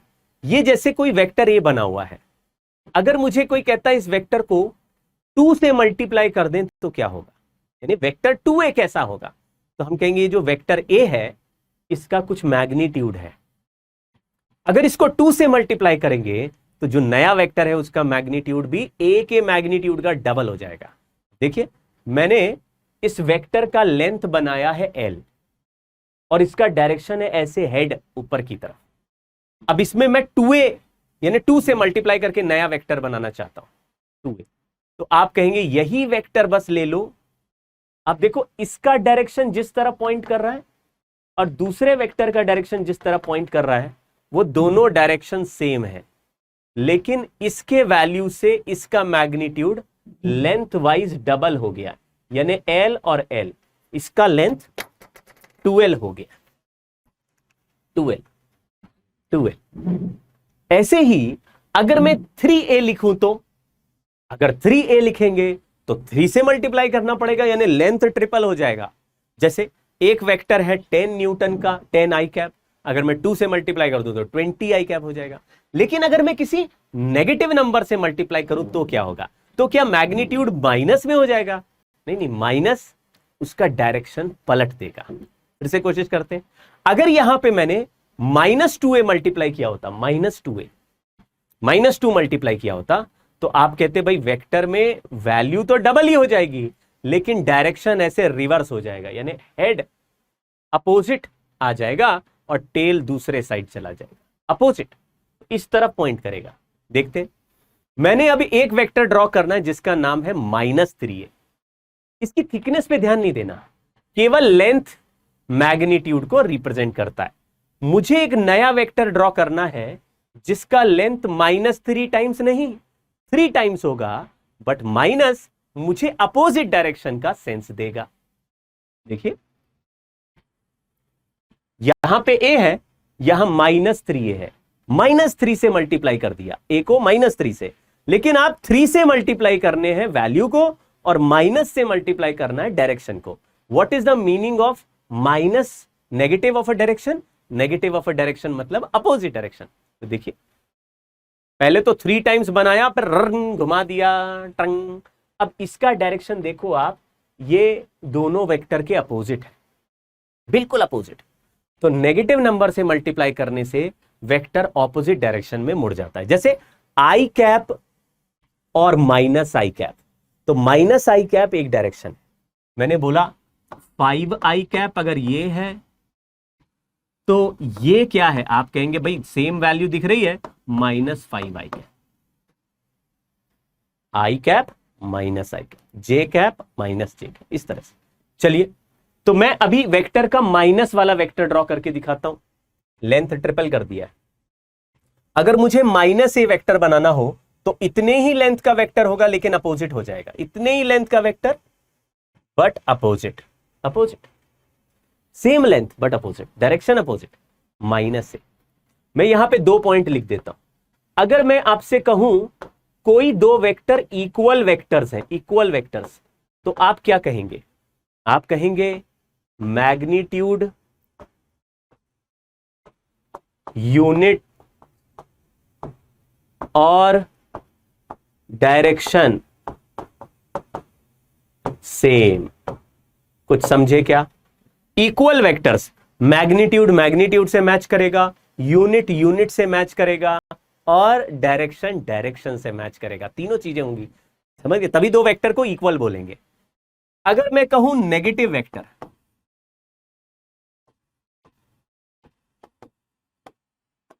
नेगेटिव वेक्टर्स हैं, 2 वेक्टर्स आपस में नेगेटिव है, इसका मतलब है मैग्नीट्यूड एंड यूनिट सेम। इसको भी लिख लेना भाई, मैग्नीट्यूड एंड यूनिट सेम लेकिन डायरेक्शन अपोजिट।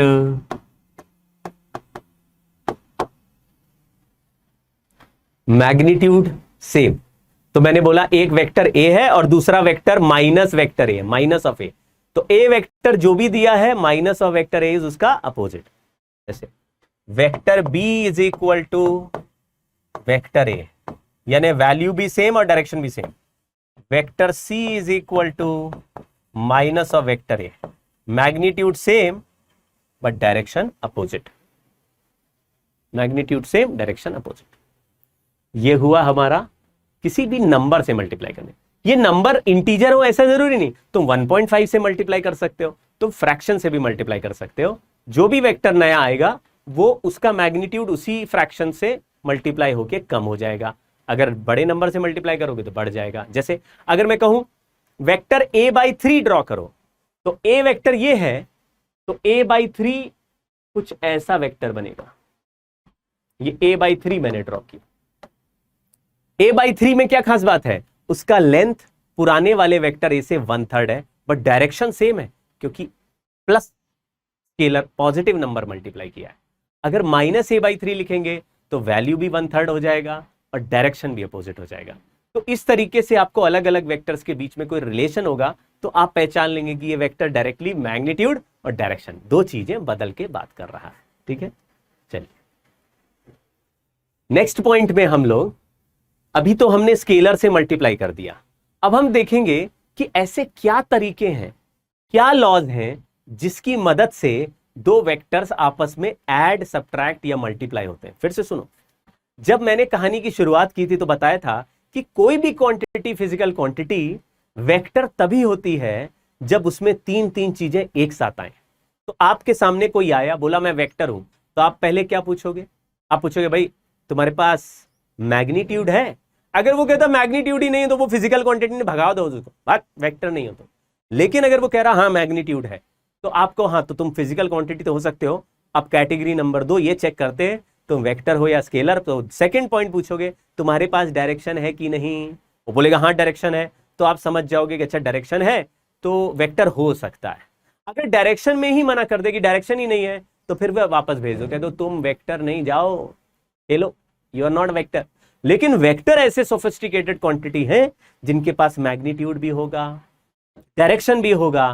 फिर तीसरा सवाल में पूछेंगे भैया ऐड कैसे होते हो, भाई सब्ट्रैक्ट कैसे हो रहे हो, मल्टीप्लाई करके दिखाओ अपने आप को। जब वो ऐड, सब्ट्रैक्ट, मल्टीप्लाई करने के जितने भी प्रोसेस हैं, अगर सबको वेक्टर वाले मेथड से ही पास करेगा तो हम कहेंगे हाँ अब तुम वेक्टर हो, आ जाओ आ जाओ। लेकिन अगर एक में भी फेल हो गया, यानी 10 चीजें फॉलो कर रहा है लेकिन एक भी नहीं कर पा, एक ऐसा है जो नहीं फॉलो कर पा रहा। तो ऐसी क्या चीजें हैं जिसको हमें जानना जरूरी है कि भाई अगर वेक्टर है तो ये सारी प्रॉपर्टीज इसके अंदर होनी चाहिए।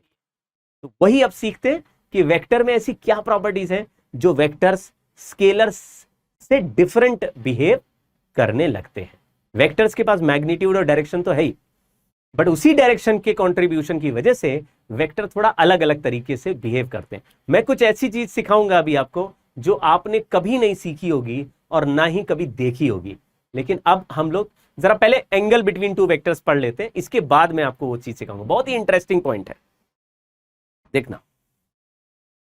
एंगल बिटवीन टू वेक्टर्स कैसे आइडेंटिफाई करते हैं उसको भी पहचानना जरूरी है, क्योंकि यहां पे बहुत बच्चे मिस्टेक करते हैं और उसकी वजह से उनका आंसर गलत आता है। बहुत ध्यान से सुनना है, क्योंकि ये हमारे मतलब कॉम्पिटिटिव लेवल के हिसाब से, कंपटीशन के हिसाब से ये इंपॉर्टेंट पॉइंट है। अगर दो वेक्टर्स कॉमन टेल के साथ ड्रॉ करें एक साथ, कॉमन टेल, दोनों के टेल्स एक साथ हैं, तब इनके बीच में जो छोटी वाली जगह है, जैसे एक जगह तो पीछे भी बन रही है, देखो ये एंगल पीछे भी है, लेकिन जो दोनों में से छोटा जगह है उसके बीच में जो एंगल है वही एंगल को बोलेंगे एंगल बिटवीन टू वेक्टर्स। उसी को बोलेंगे एंगल बिटवीन टू वेक्टर्स। ये देखो थीटा, तो इसमें मैं क्या बोल रहा हूं, थीटा है angle between vector A and vector B. आप समझना, when two vectors are drawn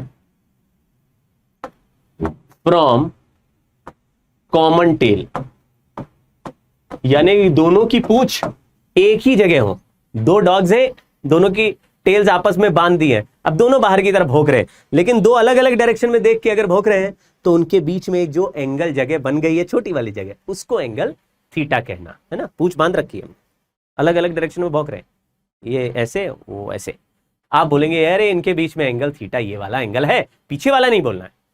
लेकिन ये तो मेरी चॉइस है। अगर तुम मुझे दो वेक्टर्स दे दो, मुझे बोलो ये वेक्टर ए है, ये वेक्टर बी है, दो एरो दे दिए और मुझे बोला इनके बीच का एंगल बताओ, तो मैं क्या करूंगा, दोनों के टेल्स को एक साथ रख दूंगा। एक साथ टेल्स को एक साथ देखने पर उनके बीच में जो एंगल दिखेगा उसको थीटा बोल देंगे। लेकिन कई बार क्वेश्चन में ऑलरेडी वेक्टर ड्रॉन होते हैं और हमारे पास चॉइस नहीं होती कि हम उसको रीड्रॉ करें।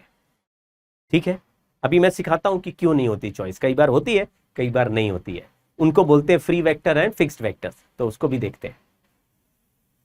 ये देखो, ये वेक्टर सी है, इसके आगे वेक्टर डी ऑलरेडी ड्रॉन है। ये हमारे को क्वेश्चन में चॉइस नहीं दिया, उसने ये नहीं बोला कि ये लो सी और डी और आप खुद ही ड्रॉ कर लो, ऐसा नहीं बोला, हमको ऑलरेडी ड्रॉन दिया, बोला इस डायग्राम में बताओ एंगल बिटवीन द वेक्टर्स कहां है। तो अगर आपने कहा देखो सी वाली लाइन दिख रही है और डी वाली लाइन दिख रही है, तो उनके बीच में कोई एंगल सी और डी के बीच में ये जो जगह बन रही है इसमें एंगल ड्रॉ कर लेते हैं और इस एंगल को एंगल बिटवीन टू वेक्टर्स बोल देते हैं। ऐसा एंगल नहीं है, क्यों?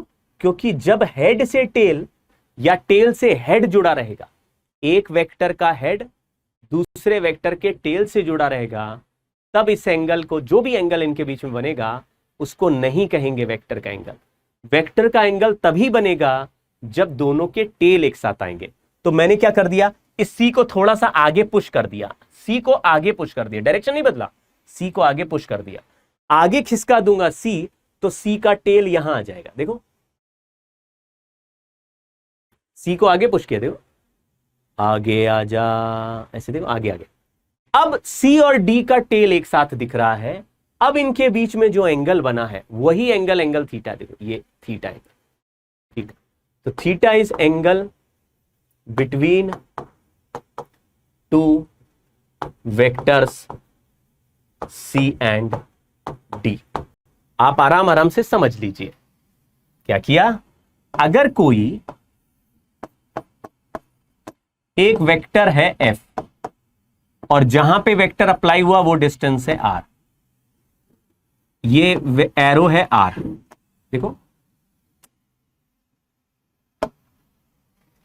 एक मिनट ना, थोड़ा कलर चेंज करके बोलते हैं।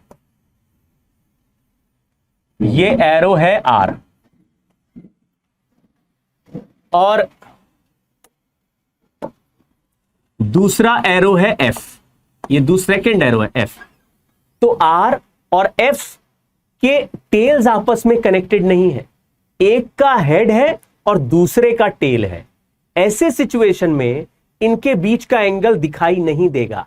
फिर आप किसी एक वेक्टर को एक्सटेंड करो, यानी इसको एक्सटेंड कर दो, इसको R को आगे एक्सटेंड कर दो, अब एंगल थीटा दिखेगा।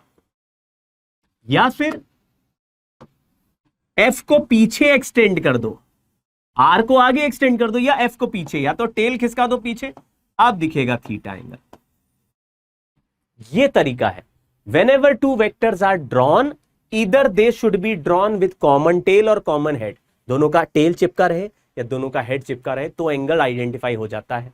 लेकिन अगर दो वेक्टर्स एक के बाद एक ड्रॉन है, एक के हेड के बाद दूसरे का टेल आ रहा है, तो फिर या तो हेड वाले को एक्सटेंड कर दो या टेल वाले को पीछे रिवर्स गियर मार दो, तब जो एंगल होगा थीटा तब दिखेगा आपको दोनों के बीच में एक्सटेंडेड पोर्शन के साथ। यहां लिख देते हैं, if tail of a vector coincides with head of second vector, then extend one vector to get angle theta with extended part। पहले एक्सटेंड कर दो और एक्सटेंडेड पार्ट के साथ एंगल देखो। अब पुराने के साथ मत देखो, पुराना तो वेक्टर यहां तक था, ये देखो ग्रीन वाला वेक्टर यहां तक था, हमने ग्रीन वाले को एक्सटेंड कर दिया और एक्सटेंडेड के साथ एंगल देख लिया। थोड़ा थोड़ा आइडिया लग गया होगा। अगर दो वेक्टर्स एक साथ आए, ऑलरेडी ड्रॉन हो, तो चेक कर लेना। क्या चेक करना? कि क्या दोनों के कॉमन टेल या कॉमन हेड्स हैं या नहीं। अगर नहीं है तो फिर एक्सटेंड करके सॉल्व करना। ठीक है, जरा सा नोट कर लीजिए।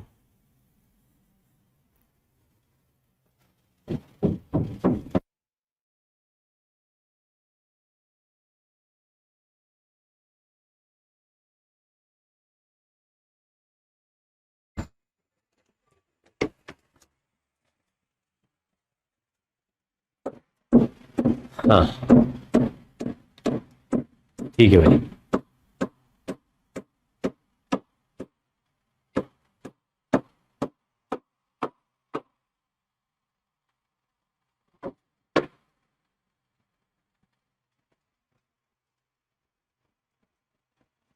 ठीक है अभी, हाँ ऑल राइट।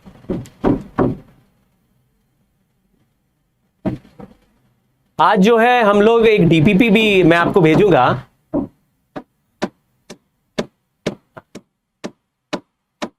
ठीक है, अभी स्पीड बढ़ेगी।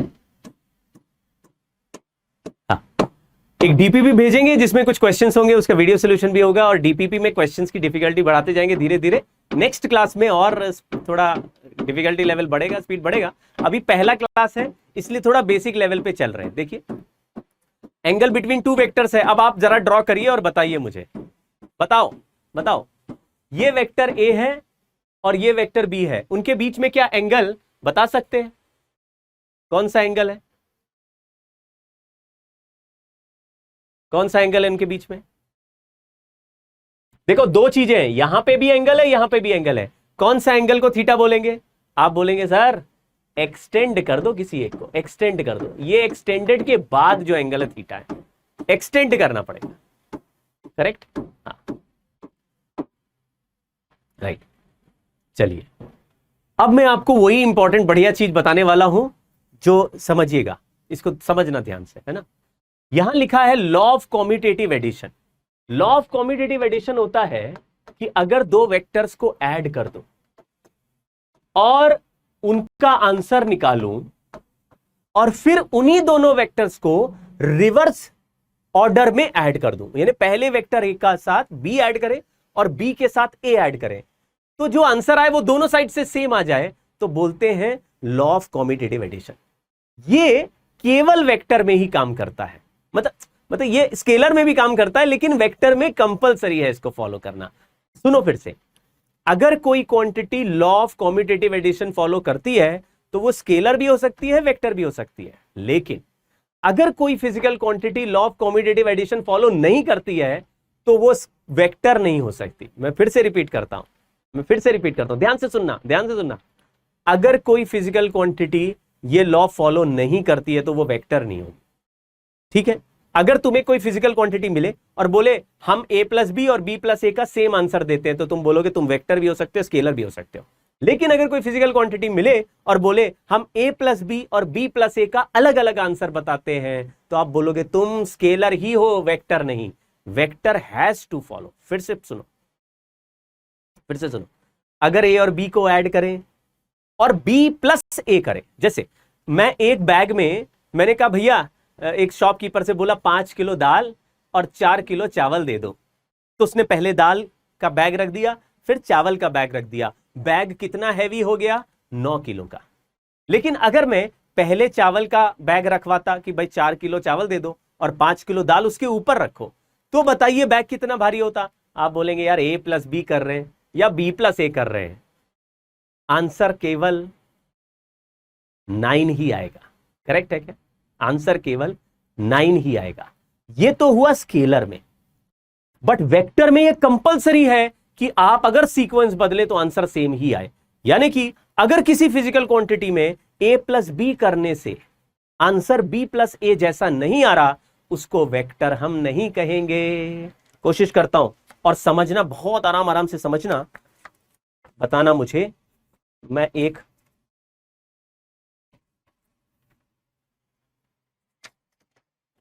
पेपर दिखाता हूं आपको। जैसे आपको ना पेपर में क्या लिखा है इससे फर्क मतलब नहीं है, मैं आपको केवल एक ओरिएंटेशन, रोटेशन दिखा रहा हूं, ध्यान से देखना, ठीक है। रोटेशन दिखा रहा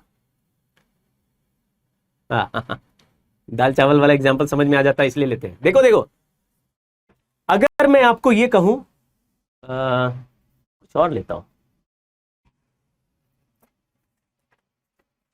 हाँ ये वाला लेते हैं। ये पेपर के एक साइड में आप पेन से लिखा हुआ पेपर देख रहे हैं और दूसरे साइड में प्रिंटेड पार्ट है। क्या लिखा है वो इंपॉर्टेंट नहीं है ना, केवल मैं ओरिएंटेशन दिखा रहा हूं। इसका एग्जाम्पल ले रहा हूं, इसको बोलते हैं angular displacement. Small angular displacements are vectors, but large angular displacements are scalars। इसको समझना, ये एग्जांपल मैंने लिया क्या, छोटे एंगुलर डिस्प्लेसमेंट होते हैं ना तो ये लॉ फॉलो करते हैं, और बड़े बड़े एंगल होते हैं तो ये लॉ फॉलो नहीं करते हैं। तो जो नहीं करेगा वो वेक्टर नहीं होगा, और जो करेगा वो वेक्टर हो सकता है प्रोवाइडेड मैग्नीट्यूड डायरेक्शन हो। यानी बाकी लॉज भी फॉलो कर रहा हूं। आराम से समझना, थोड़ा सा दिमाग में जोर पड़ेगा। आपको पता है क्या एंगुलर डिस्प्लेसमेंट क्या होता है? ठीक है, एंगुलर डिस्प्लेसमेंट क्या होता है? एंगुलर डिस्प्लेसमेंट वो होता है कि अगर कोई ऑब्जेक्ट किसी एंगल से रोटेट करेगा उसको एंगुलर डिस्प्लेसमेंट कहते हैं। आराम समझना। आपके घर में कोई दरवाजा है, डोर है ना, डोर, उस डोर को ऐसे खोलो तो वो एक पोजीशन से दूसरे पोजीशन तक टर्न हो जाता है। टर्न नॉर्मली 90 डिग्री टर्न हो जाता है। डोर को ऐसे ओपन करके पूरा खोलोगे तो 90 डिग्री टर्न हो जाता है। जितना टर्न हो जाता है उसको बोलते हैं angular displacement. Angle made by the door, angular displacement. अगर छोटा एंगुलर डिस्प्लेसमेंट यानी छोटा एंगल घुमाएंगे तो वो वेक्टर की तरह बिहेव करता, और बड़ा एंगल घुमाएंगे, जैसे मैंने अपने हाथ को यहां से यहां तक घुमाया, तो ये स्केलर क्वांटिटी की तरह काम करता है। अब ये कैसे काम करता है इसको थोड़ा समझना बहुत इंपॉर्टेंट और लेकिन बहुत इंटरेस्टिंग भी है। आपको ये पेज का पोर्शन दिख रहा है, इसमें पेन से लिखा है और इसमें प्रिंटेड लिखा है। थोड़ा दिख रहा है क्या? हाँ, प्रांजल सही बोल रहे हैं, V = R ओमेगा। देखो ये पेपर प्रिंटेड साइड है और ये ये पेन से लिखा हुआ है। अब मैं इस पेपर को 2 बार घुमाऊंगा, हाँ 2 बार घुमाऊंगा, 2 बार घुमाऊंगा। एक बार हॉरिजॉन्टल लाइन के ऊपर घुमाऊंगा, ऐसे हॉरिजॉन्टल के चारों तरफ घुमाऊंगा, हॉरिजॉन्टल एक्सिस पे घुमाऊंगा, फिर वर्टिकल एक्सिस पे घुमाऊंगा, ऐसे वर्टिकल में घुमाऊंगा, वर्टिकल में। समझे क्या बोल रहा हूं मैं? एक बार मैं हॉरिजॉन्टल पे घुमाऊंगा, ऐसे प्रिंटेड साइड से ले रहे हैं तो देखना ध्यान से, 90 डिग्री 2 बार घुमाऊंगा। पहले करूंगा a प्लस बी और फिर करूंगा b प्लस ए, पहले करूंगा a प्लस बी फिर करूंगा b प्लस ए। समझते जाना, देखो a प्लस बी, ध्यान से देखना, ये घुमाया मैंने 90 डिग्री हॉरिजॉन्टल पे, ऐसा दिख रहा अभी, ऐसे पतला पतला वाला आ गया पोर्शन आपके सामने। फिर मैं एक हॉरिजॉन्टल घुमा लिया, अब वर्टिकल के अबाउट घुमा रहा हूं, वर्टिकल के अबाउट, ये देखो वर्टिकल के अबाउट घुमाया, 2 रोटेशन हो गए और आपको फाइनली ऐसा पिक्चर दिख रहा, ऐसा, ये ऐसा पिक्चर दिख रहा। अब इसको थोड़ा ध्यान रखना, फिर से देखो, मैंने पहले इसको हॉरिजॉन्टल पे घुमाया 90 डिग्री, फिर वर्टिकल पे घुमाया 90 डिग्री, ऐसा दिख रहा है, ये वाला पोर्शन दिख रहा है, ये वाला ऐसे पतला पोर्शन दिख रहा है। अब मैं फिर से इसी पेज को घुमा रहा हूं, लेकिन उल्टा उल्टा घुमाऊंगा, उल्टा मतलब पहले वर्टिकल पे घुमाऊंगा और फिर हॉरिजॉन्टल पे घुमाऊंगा, पहले वर्टिकल पे फिर हॉरिजॉन्टल। देखो अब वर्टिकल घुमा रहे, ये घुमाया वर्टिकल, ऐसे हो गया, और फिर घुमाया हॉरिजॉन्टल, ऐसा हो गया। अच्छा बताओ, क्या ये a प्लस बी करने का आंसर और पहले वाला a प्लस बी करने का आंसर सेम आया? मतलब b प्लस ए करा बाद में और a प्लस बी करा पहले। फिर से रिपीट करता हूं, बड़ा मैजिक है, ओम फट। देखो ये पकड़ा पेपर, हॉरिजॉन्टल पे घुमाया, फिर वर्टिकल पे घुमाया, हॉरिजॉन्टल पे घुमाया, फिर वर्टिकल पे घुमाया, ऐसा हो गया, ऐसा पेपर दिख रहा है। अब देखो, फिर अभी मैं पहले वर्टिकल पे घुमा रहा हूं और फिर हॉरिजॉन्टल पे घुमा रहा हूं, दोनों बार आंसर सेम नहीं आता है, दोनों बार आंसर सेम नहीं आता, आंसर अलग आता है। किसी बुक को एक बार हॉरिजॉन्टल प्लस वर्टिकल, यानी अगर θ1 प्लस θ2 करें और वो θ2 प्लस θ1 के बराबर नहीं आए तो हम कहेंगे not a vector, large angle. लेकिन अगर स्मॉल एंगल घुमाए, छोटे छोटे एंगल घुमाए तो आ जाता है, छोटे छोटे एंगल घुमाए, है?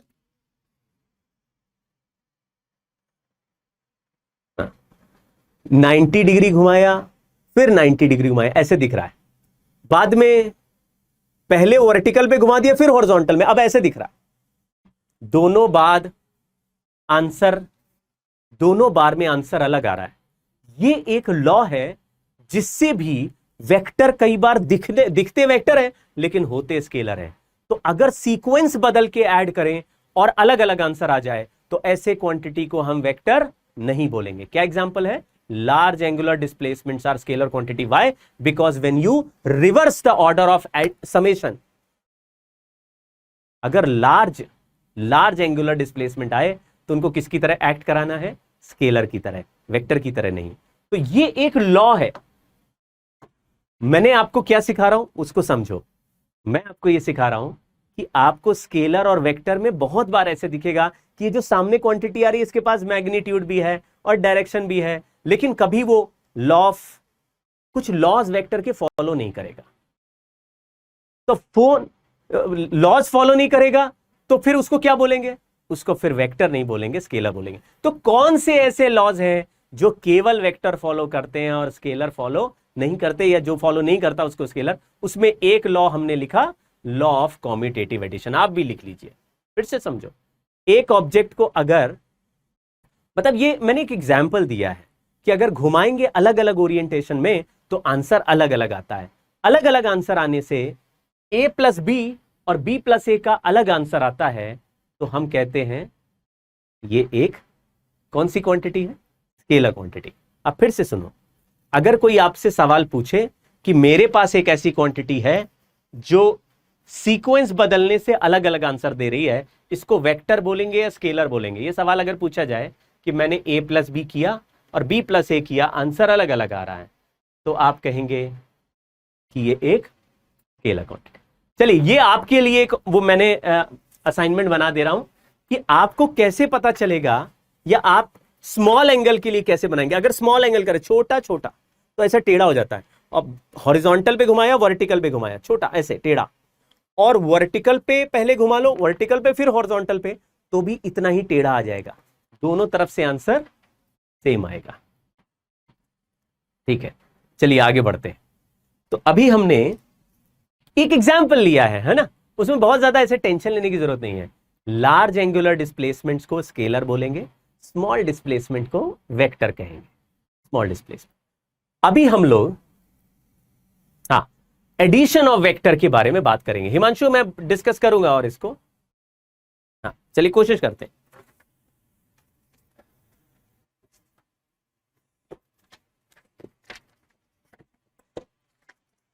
मेरे पास सामने एक केमिस्ट्री की बुक रखी है, कोशिश करता हूं मैं उससे समझाने की। इलेक्ट्रिसिटी में कॉम्यूटेटिव लॉ लगता है। हाँ देखो, ये एक बुक है, इसको सामने देखो आप, इसको मैंने हॉरिजॉन्टली घुमाया, फिर वर्टिकली घुमाया, ऐसा पिक्चर दिख रहा है। फिर मैंने पहले वर्टिकली घुमाया, फिर हॉरिजॉन्टली घुमाया, ऐसा पिक्चर दिख रहा है।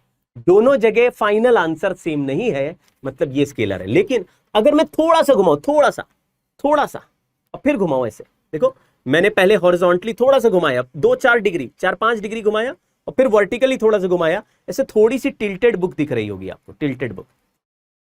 हॉरिजॉन्टल में घुमाया, फिर वर्टिकल में घुमाया, थोड़ी सी टिल्टेड है। फिर पहले वर्टिकल पे घुमाया, फिर हॉरिजॉन्टल पे घुमाया, बिल्कुल वैसी टिल्टेड। आज अपने घर पे एक बार ट्राई करना ये मेथड, क्लास 3:15 तक चलेगी, 3 बजे तक नहीं, क्योंकि हमने ब्रेक को 15 मिनट एक्सटेंड किया था आपके खाना खाने के लिए। ये ब्रेक ऐसे ही चलेगा। अभी जो बीच में जो ब्रेक हुआ था, वो ब्रेक अभी ½ एन आवर का है, यानी 2 क्लास के बाद वाला जो ब्रेक है वो ½ एन आवर का है, so that you can have lunch. और उसके बाद जो क्लास है वो 3:15 तक एक्सटेंड होगी। ठीक है, बाकी जो सवाल जनरल है वो FAQs के हिसाब से हम चलेंगे। ठीक है,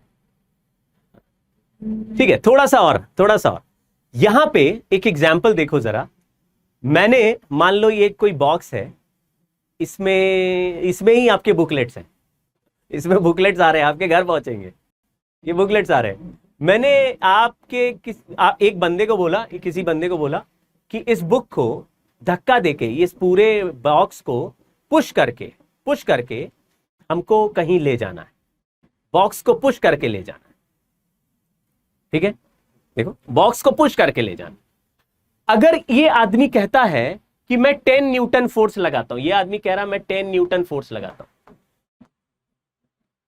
तो ये लेकिन चला रहा है, 10 न्यूटन फोर्स लगा रहा है, चला रहा है। ये बॉक्स कह रहा है, ये बॉक्स को कह रहा है लेफ्ट में खिसका देंगे। ठीक है, अब आप सोचना, ध्यान से बताना मुझे, अगर मैं एक और आदमी दे दूं, एक और आदमी, तो बताओ टोटल फोर्स कितना लगेगा अगर वो भी 10 न्यूटन लगाए, बताओ।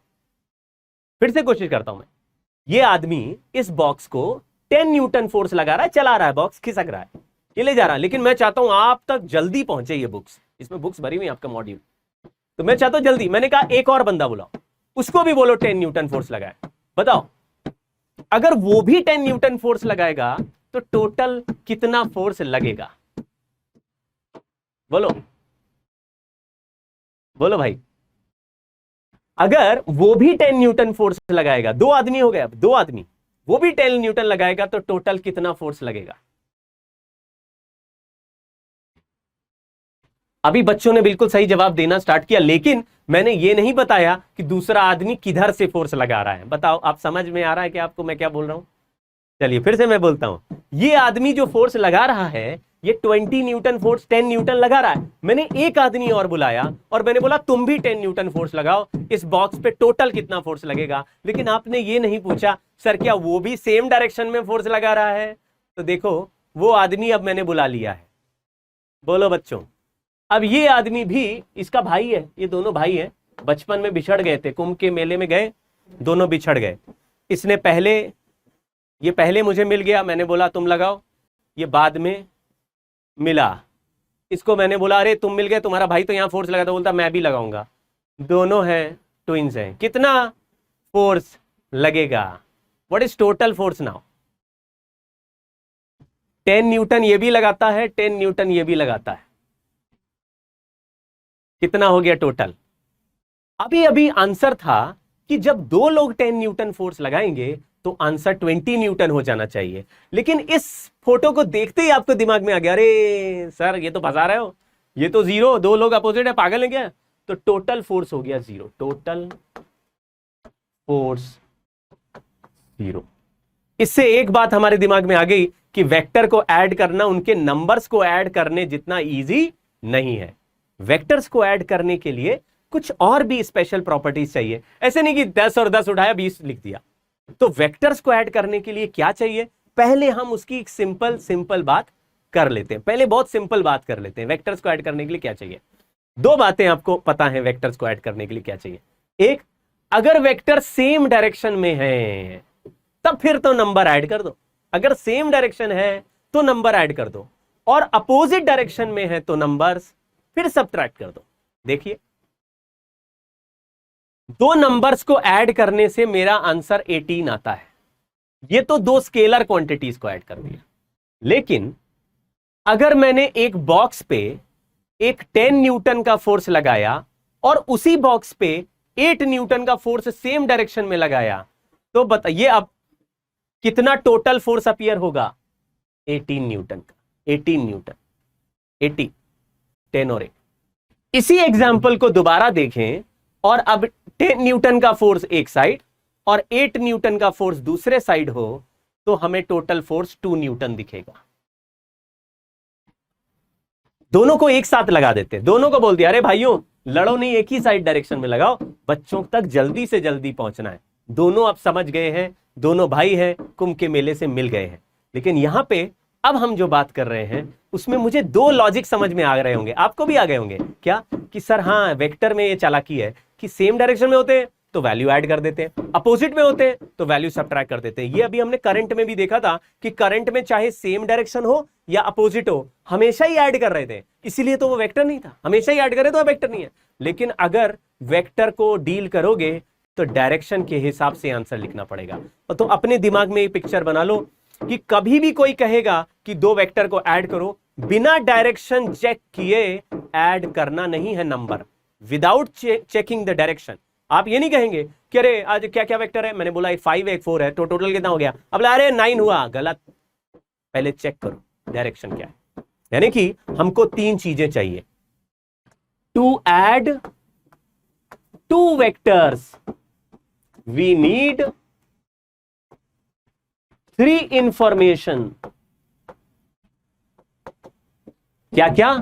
पहला, magnitude of first vector, magnitude of first vector. दूसरा, मैग्नीट्यूड ऑफ सेकंड वेक्टर, मतलब वैल्यू कितनी है सेकंड वेक्टर। और तीसरा, एंगल बिटवीन टू वेक्टर्स। देखो क्या लिखा, मैंने बोला दो वेक्टर को ऐड कर रहे हैं तो दो वेक्टर को ऐड करने के लिए 3 इंफॉर्मेशन लगेंगी। एक, पहला वेक्टर का वैल्यू क्या है, जैसे 10 है 8 है, ऐसे दो वैल्यूज हो गए। लेकिन उसके साथ उनका एंगल भी लिखना पड़ेगा, एंगल भी पता लगाना पड़ेगा। What is angle between to vector? अभी तो बोला कि अगर दो वेक्टर को एक ही टेल से स्टार्ट करें तो उनके बीच का एंगल दिखता है। वो एंगल अगर गिवन है तब फिर हम लोग वेक्टर्स को ऐड कर पाएंगे। तो हमारे को थोड़ा बेसिक पता चल गया कि दो वेक्टर देसी टाइप ऐड नहीं होते, देसी टाइप ऐड नहीं होते। तो कैसे ऐड होते हैं? दो वेक्टर्स इंटेलिजेंटली ऐड होते हैं, उसके लिए कोई स्पेशल मेथड, तरीका लगाना पड़ता है। चलिए ठीक है, आप लोगों की जो क्वेरी आप लोग लिखते हो वो हमारी टीम बाहर नोट करती है, तो बार बार लिखने की जरूरत नहीं है। दे गो थ्रू एवरीथिंग।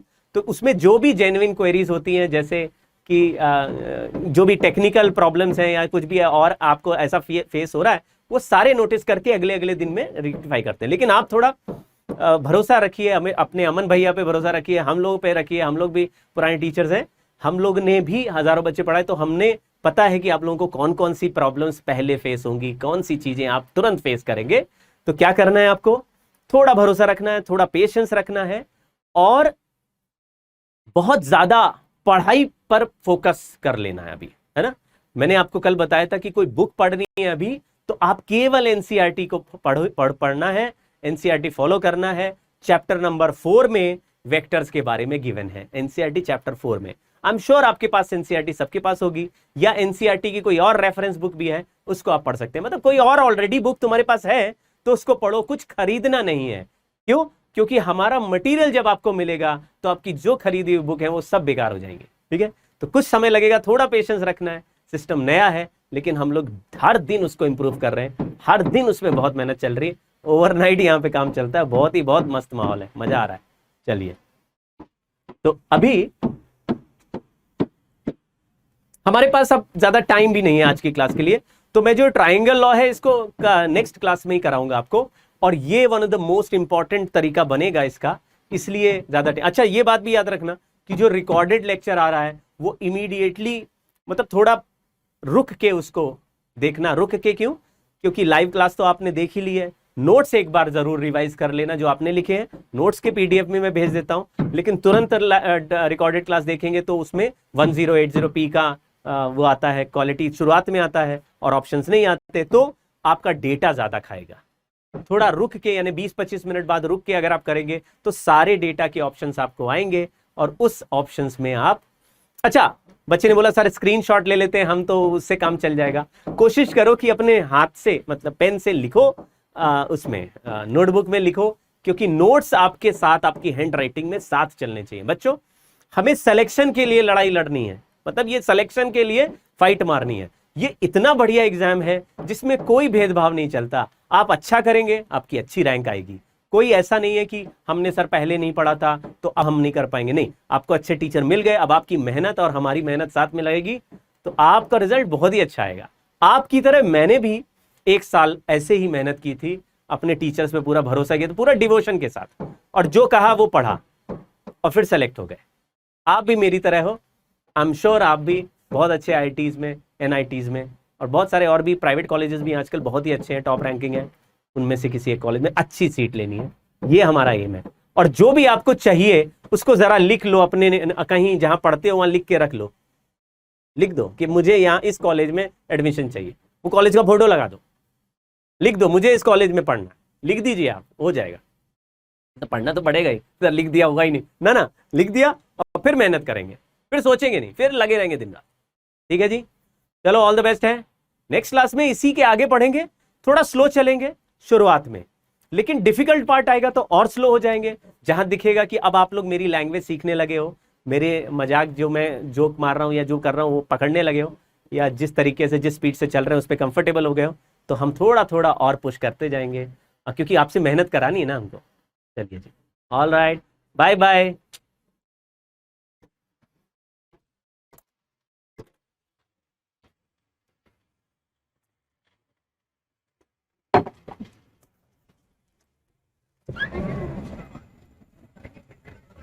एंड कर दूं ना?